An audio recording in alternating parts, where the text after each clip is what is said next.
Now, this is a very important graft. Most of our stent here, most of the studies, this curve, pre-treatment is here, post-treatment, and this is follow-up. With stents, we see this curve shifting to left side with stents. But for the first time with DCBs, we were able to show that actually the curve can shift to right. That's the phenomenon of late lumen gain. And that's very important, shown by Franz Kleber from Germany. So inflammation is shown in rabbit arterial models, as well as this is a great picture from actually presented in TCT last year by a South Korean team using a novel coronary imaging technology after DCB, how the inflammation, the fibrosis was less. So there's more and more data coming on this. When to use DCBs? Now the question, I hope this is quite a lot to cover, but I've at least given some scientific background to why we should be considering DCBs. And then the next question is, why should we, or where should we start? Almost everyone who started DCBs would start with in-stent restenosis. I think it's a no-brainer, and that's quite relatively easy. We are within the stent cover. And then small vessels, high bleeding risk patients, bifurcations, diffuse disease, tortuous vessels, CTOs. In my opinion, any other lesion, any lesion we can get a reasonable balloon angioplasty result could be treated with DCB angioplasty. Small vessels, this is where the most evidence lies. And actually, to our part of the world, I feel like the evidence has been done and dusted and served us on a platter, because there are multiple RCTs, there are multiple meta-analyses showing that, yes, DCBs are working in small vessels. We know smaller and longer the stent, higher the ISR, we can avoid full metal jacket. I think it's a crime to put full metal jackets in this day and age. And they avoid for need of endarterectomy, which again hasn't got much of a scientific background or evidence.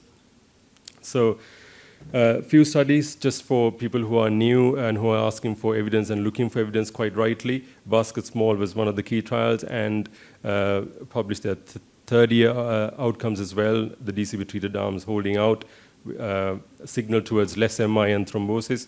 PICCOLETO 2, that's BASKET-SMALL clinical outcomes. PICCOLETO 2 was angiographic outcomes, again holding out at 1 year. Meta-analysis by El Gandhi, and most recently published meta-analysis, again, small vessels versus DCB versus DES, showing first stage analysis showing better results and actually lesser number of myocardial infarction and lesion thrombosis. Acute MI, also there's some data. I'm going to rush through these slides because, of course, it's long.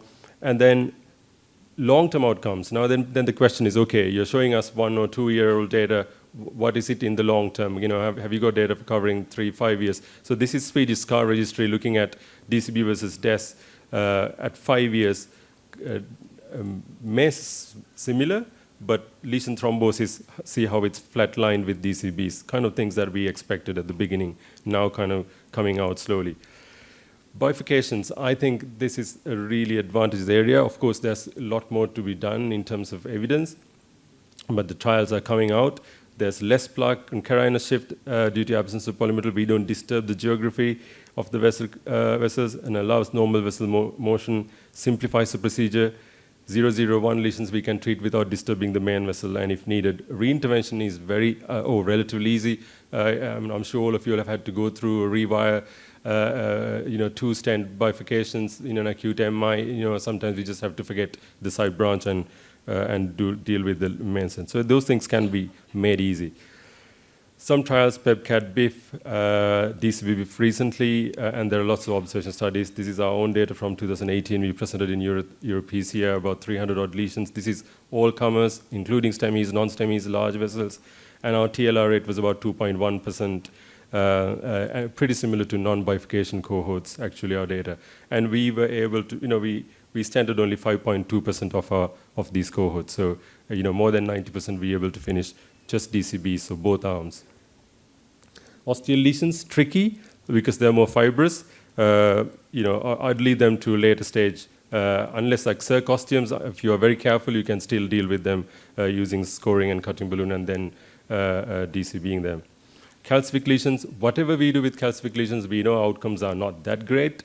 But if I'm going to have a non-perfect stent, I'd rather have nothing in there, DCB, in the long term, I think. So you can use all the tools you have in the armamentarium for lesion preparation, NC, cutting, scoring, IVL, rotablation, laser, all of that. And once you get a good lesion preparation, you can DCB it. Long-term data, again, from our own center back in Norwich, looking at stable coronary disease for 5 years. You can see how the curves are separating with time. This is from South Korea, again, at 5 years, DCB showing better data. A Revelation trial, which looked at acute MI, DCB was published their 5-year outcomes, again, DCB treated arm holding out. Meta-analysis, this is again from our own data published in JACC. STEMI cohort, this is large vessel STEMI is mostly DES versus DCB at 3 years, no difference in clinical outcomes. So as I said, the data is coming and it's getting more and more popular amongst interventionists. So there's an international consensus, there's an Asian consensus Pacific, this is updated version just published. So if you look at, you do balloon angioplasty, if you have a good result, you can use FFR as well. If it's more than 0.75, you can DCB your lesions.